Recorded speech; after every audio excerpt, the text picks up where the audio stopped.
or something like that? No, it's too late now. I'm glad you could join us. We're just sitting around talking about mission experiences, and in our studio we have Judy and Dennis Skandunas. Did I say your last name right? Yes. That's like Lithuanian, I think, or Yes, something it like is. that.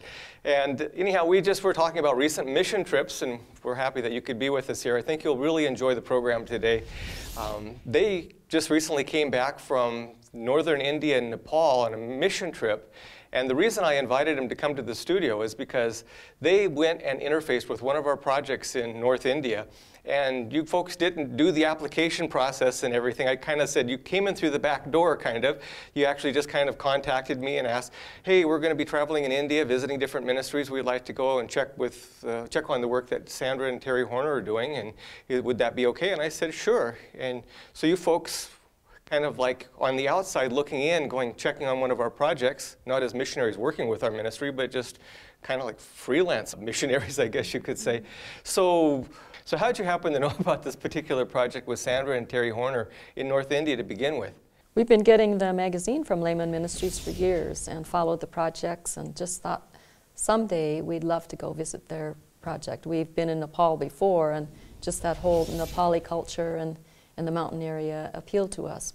So you folks are not new to traveling. I mean, it sounds like you've done a little bit of traveling in the past. Dennis, didn't you say you were in South America one time? And I flew my motorcycle down with another church member down to South America, Argentina, and rode the motorcycle all the way up from Argentina. You're kidding me. That sounds like a blast. I'd love to do that. It was great. It was 17,000 some miles, and then the next year we finished up to Alaska, tip of Alaska. Wow. So you two both have had some experience prior to this particular trip.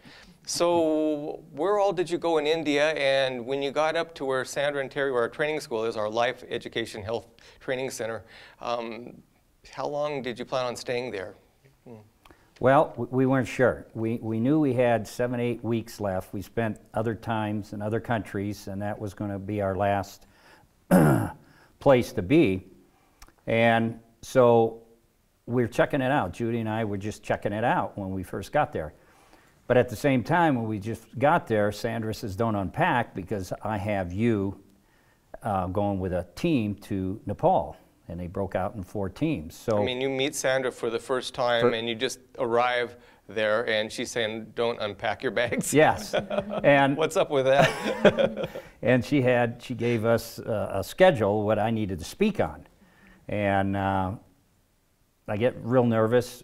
Speaking out in front, I had an interpreter, and they said it would be easier as I can speak, I would have time to think.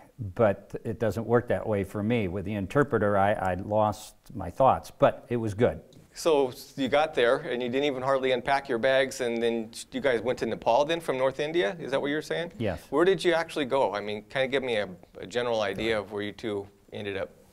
I can't remember the name of the village, but from the point where we took land transportation to a particular village site, and then it was major 4-wheeling roads for 2 hours up into the mountain in a vehicle. And they were sitting in the back on sacks of rice, and I got to sit up front. So you got to experience traveling Nepali style? Yes, yes. And some people on top too, I think. And so you were actually in the foothills of the Himalaya Mountains in some of the villages there in eastern Nepal, kind of way on the far eastern side of Nepal. Southeast. Southeastern. Southeast. Yeah. Yeah, so general impressions. What was it like? I don't know if there's a picture of the bathroom that is short, but water is every couple hours you have water. The rest of the village doesn't. The water comes and they transfer it to a different village through a little hose pipes all over the mountainside.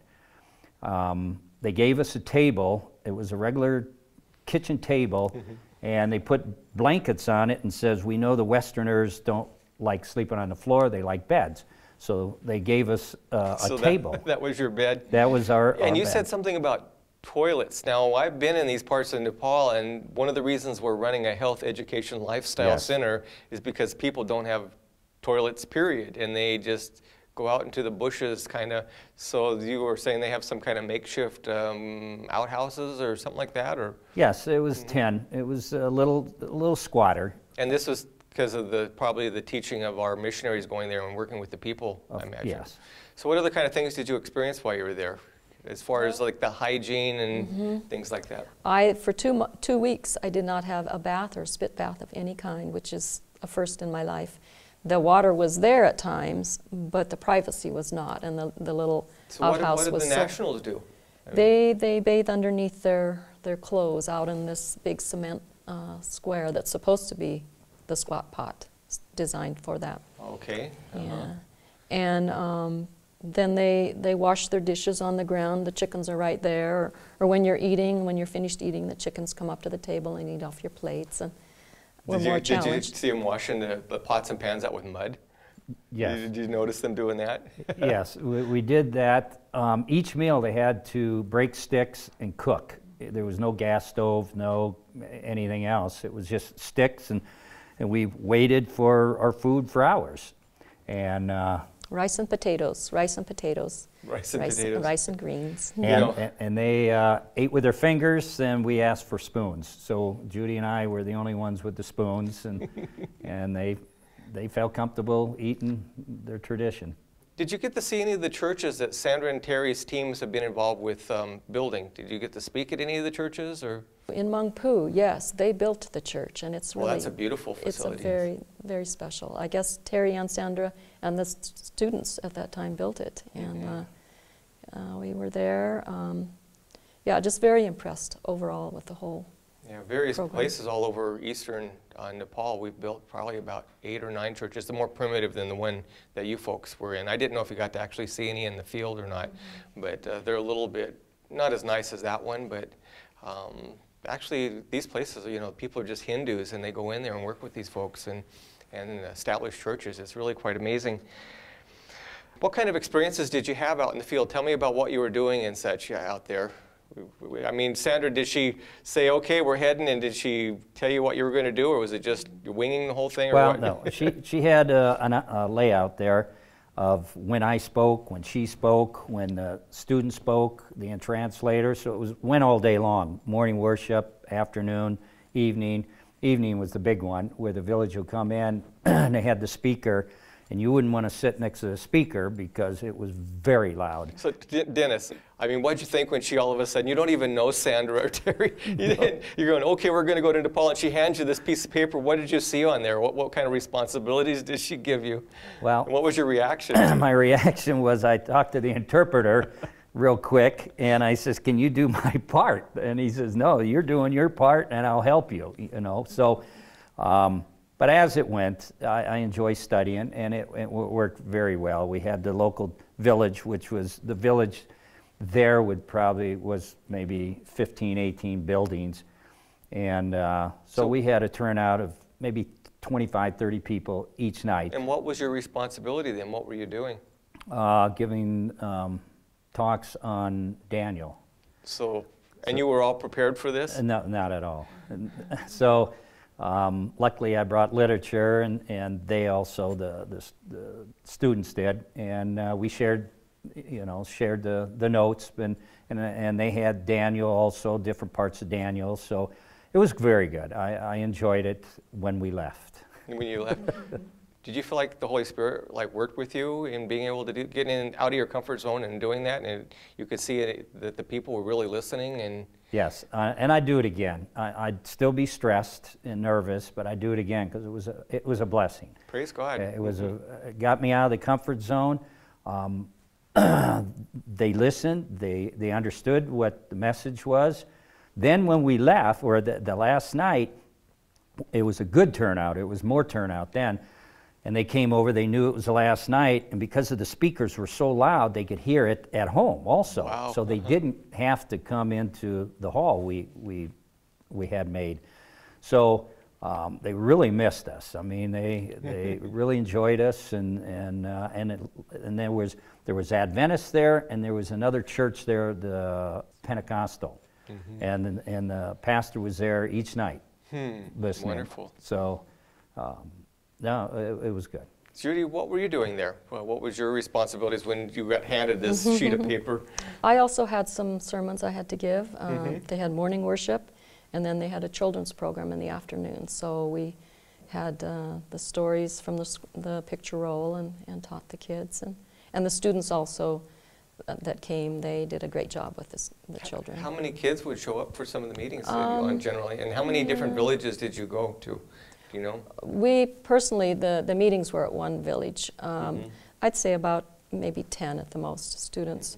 But during the day, the young people, the students from the center, and Joseph the translator and the gospel outreach pastor would go out to some of the outlying villages on their motorcycles. And so they were able to meet people that couldn't come the distance to the church. When we were in the village doing our, we call it probably the revival. We figured it was a revival. There was other villages that were hours away that would come up, and they'd walk 2 hours, at the most. Wow. To hear this, and they're all related, so they'd sit in the evening, and then they'd have a place to stay at night with one of their relatives. That's that. Now, and some people in the States wouldn't go to church, or in the West, if they had to go walk 2 hours one way to get there. What were you going to say, Judy? Well, another part that was part of the program was health lectures. And the textbook for that was the book that Sandra Horner had put together on the miracles of water and the 8 natural doctors. And so our talks each night, each of the 10 nights, featured one of those. And one night I demonstrated hot and cold treatments using Dennis as my patient. And the people were very interested. These are new things for them. The topics that we covered were new for them. They have very limited knowledge of the Bible. And so it was just a privilege. We kept saying to ourselves, even though it was difficult at times and challenges, this is the highest privilege to be here. Praise God. And we just... So then, when the school was, the field trip was all done, you went back to the school and you got to see the daily operations on how our school there actually operates.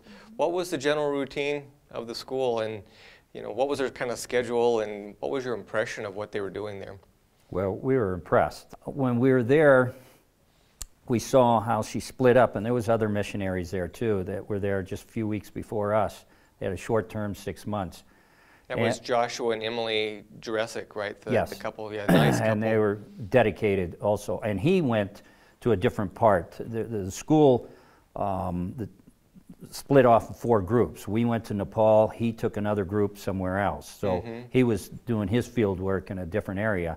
So when we all came back, and then we got to know each other pretty good and dedicated. And so he was part of the school system, and he taught Desire of Ages. But the school starts at 6 o'clock in the morning, 6 days a week, and students learning English, and Desire of Ages, and then some would work in the kitchen, some would work in the garden. I mean, they all would rotate, medical, sewing.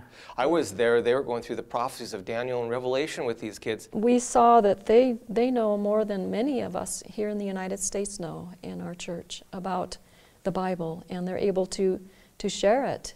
They have many opportunities to do that, both on site. They are given in the evening Vespers program. They take charge of that sometimes, or they also have the Desire of Ages class later in the day. They cover... The curriculum is based, it's an English language school, and so they get a certificate at the end, and they have all their vocabulary lists from any class, but their curriculum is the Bible, the Spirit of Prophecy, the hymn book, and their own native songs there, and they just, they're beautiful young men. No, praise God. And they kind of like do a lot of education on like health and physiology and some anatomy and things like that too. Right, the medical missionary training, that's another piece of the curriculum. Oh, yeah, okay. Yeah, well that's why they call it a health education lifestyle center. That's kind of a mouthful. But. And when Joshua would take Sabbath afternoon, he'd take a couple of students up to the village. There's trails all over through the villages and homes, and the door is wide open when they talk to them about the health thing, and they have pamphlets, many pamphlets, smoking, the water, hot and cold, and they're all open to it. Wow, praise God. And of course, then at the same time, the literature on Jesus too. But at the school, Wednesday afternoon, two students would go on the motorcycle. There's two churches down, I don't know how far, we've never visited church, down off the hill where the school is, and she'd have two students go down for the Friday, Wednesday night meeting. They love to play the guitar and sing, so one would do the music, and the other one would give the Wednesday, like prayer meeting, Bible study. Yeah, the whole Bible study. They'd come up Thursday morning, do their school. Friday afternoon, the same two would go to the same church and do Friday Vespers and Sabbath sermon. Wow. So that's those two. Then the next Wednesday, be two other students would go to the other church. And it just rotates just continuously. So you two did you meet Joseph while you were there? And he's just recently, I think, translated the book Great Controversy. He is so dedicated and just a wonderful influence there at the school and in the villages when we were preaching and teaching. He takes real ownership for it. And he is a product of the training center from years ago, as well as Joshua, the tailor, the head tailor, that made my outfit here. Well, talk about the tailoring program a little bit. That's something that some of our viewers don't know anything about, but we actually have a practical training in the school too, and tailoring is one of them. So did you see them sewing? Yes, the students have in fact, we bought a little outfit for our infant granddaughter from them, and inside the top and the pants had the name of the student that had sewn it. Your outfit was actually tailored by them? This was by Joshua, the main tailor. Oh, really? And it's top quality. They made a shirt and pants for Dennis, and it would be in one of the highest stores in our country, one of the top. Wow. And so what are they doing with the goods that they're tailoring? Do they have any kind of marketing going on? Or? Well, they're custom made. Schools starting to approach them now, neighbors and all that. So he takes the measurements and he sews them up for students at the school. And so it's just, I think there's 4 sewing machines, and it's staying busy. Now, you talked to me a little bit earlier about the landlord, and you talked about the silent witness of the school. What exactly did you mean about that? Well, it's on his property, and he's our school is actually on a rented piece of property, and It's right next door. I mean, the landlord lives right next door? Yeah. Right there. Okay. And they converted part of his place into the school, and it's big enough with all the students. And so he's a Hindu, and we were talking to his mom after a couple of weeks, and she was thrilled that he allowed the school to be there because he saw the students and Sandra and Terry, how they lived. So by that, he quit, and she mentioned it, quit swearing, quit chewing, smoking betel nut, chewing betel nut, and his temper. So it's like his anger, quit being so angry? Yeah, it was just observing the school. That's interesting. And tell him about the medical, the ambulance. Yeah. They would, unannounced, an ambulance would come up and bring 1 or more people up in the ambulance. They had heard through different means, one of which was a funeral down in the village that the center had attended to sing to them. They had heard about that people can help them. So they would come out, and the students are trained in hot and cold treatments, trained in massage. And so one day, when Dennis was there, they brought a man out, and if you is want this to share guy that. the one that I think remember one time you told me about? He could barely walk, and he was all hunched over, and they brought him into the school or something? Yeah, from the ambulance? He was that way for 3 years. He had a stroke, and a lot of them have strokes because of their health. No water, betel nuts, this stuff. So they carried the man downstairs where they would make a table, hot and cold, lay him out and massage and hot and cold. And I was upstairs and downstairs just checking it out now and then. And probably about halfway into it, I saw him moving around on the table, and the students were telling him, don't move around. You know, he was getting excited. He was moving around. Probably an hour went by, and he, like, jumped out of the table standing up, and he was thrilled to death. This is first time in 3 years, just by hot and cold and massage. And there was what do you? It's like he's coming to life or something, it sounds well, yeah. like. And there was a picture roll there, and Jesus was there, happened to be on the picture roll, and he went down and bowed down and stood up, and he comes bouncing up the steps to Sandra. And he was going to kiss her feet, and Sandra goes, no, you know, this is Jesus' work. You know, this is the work that, wow. Just it's simple almost like work. A miraculous Oh, yeah. healing in a sense. And then that's the opportunity, because the people that brought him up from the ambulance, they were surprised too, because you know they were working with this guy for 3 years at the hospital down the hill, and here now, just within an hour and a half, he's walking around. So that was the opportunity to, you know, to give the literature out on the health and stuff like that. But that was the last one. But there was also a first one. Wasn't as, you know, as dramatic, but just the hot and the cold and the massage. Isn't that interesting that the hospital would send people up in the ambulance to our center? Get trained. Oh, before the time runs out, let's talk about your trip to Darjeeling. Just really quickly, Darjeeling is a really famous city in North India. It's kind of a tourist area. They did a movie there called Darjeeling Express years ago. It's a kind of historic tourist area. But so you folks went up there for your anniversary, and what happened? It started, we went to Mangpu, where you had your church. So they had this 5-day, 7-day Revelation seminar. So then from there, the group went back down to the school, and then Darjeeling was about halfway, so we went up there. So Dennis had tried to get a room at 2 other motels, and they just didn't seem to want to wait on him. But then we had heard of this other, the Best Western place, so we went there, and there was a really nice catered meal that's part of your fee there, twice a day. And as we, a little out of character for most of that area of North India. Yes. And as we had an experience there, we realized then how the Lord just closed these other motels off, because he had a purpose for us being there. And we would go there for our meals. We were there, I think, 3 days.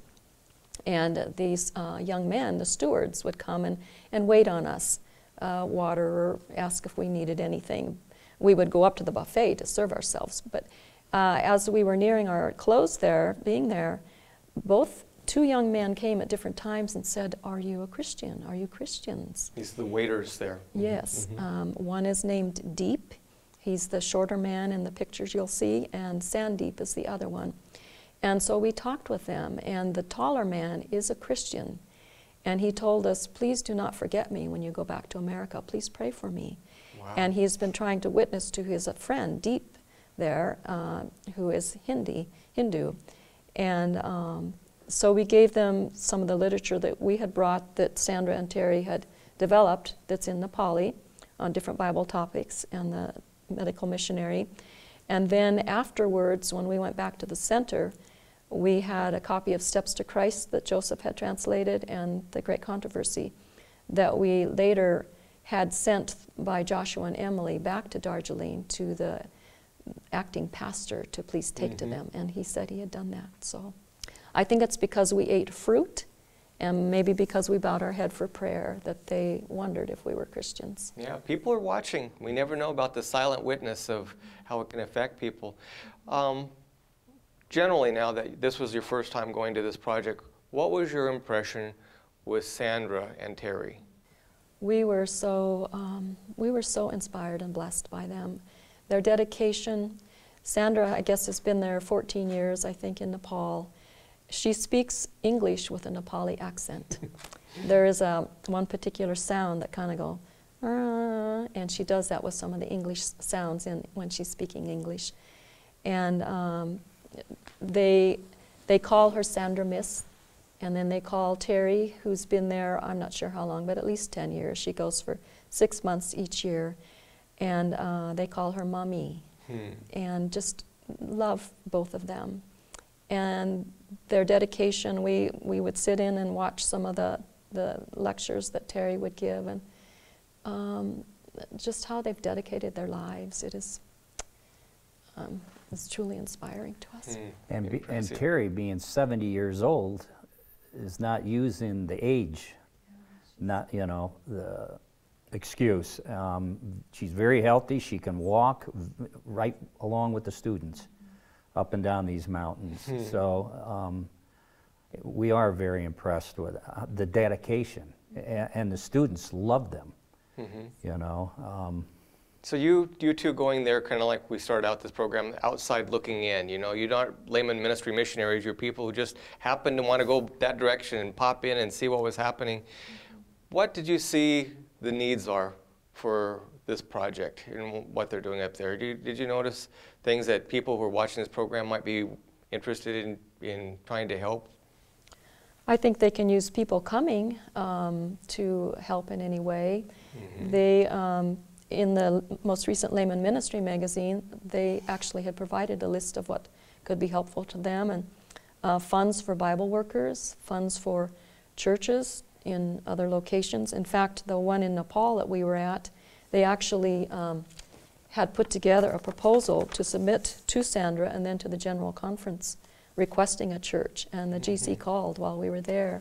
So we were privileged to be a part of that. And we can build churches in Nepal for way, way cheaper than in the West. You know, I think $1,500 to $2,000, sometimes $2,500 depending on the location.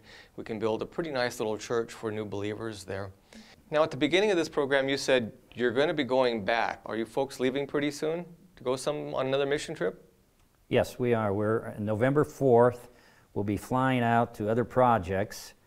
We'll be gone till March 10th. Wow. And we're definitely going to visit, and they expect us. We've been communicating with them, so we know when they're going to be there, not out in the field. And so we will be visiting them, and also Darjeeling, and see the two men, waiters. The two men that do a little follow-up, long-distance follow-up. Yes. So. Well, I really appreciate you folks coming here and sharing your experiences and looking at our project from the outside looking in. And I just want to encourage our viewers, if you'd like to be part of this project or be involved with this ministry in any way, just contact us at Layman Ministries. That's 414 Zapata Road, St. Mary's, Idaho, 83861. And you can email us or contact us through our website at www.lmn.org. Thank you folks for coming.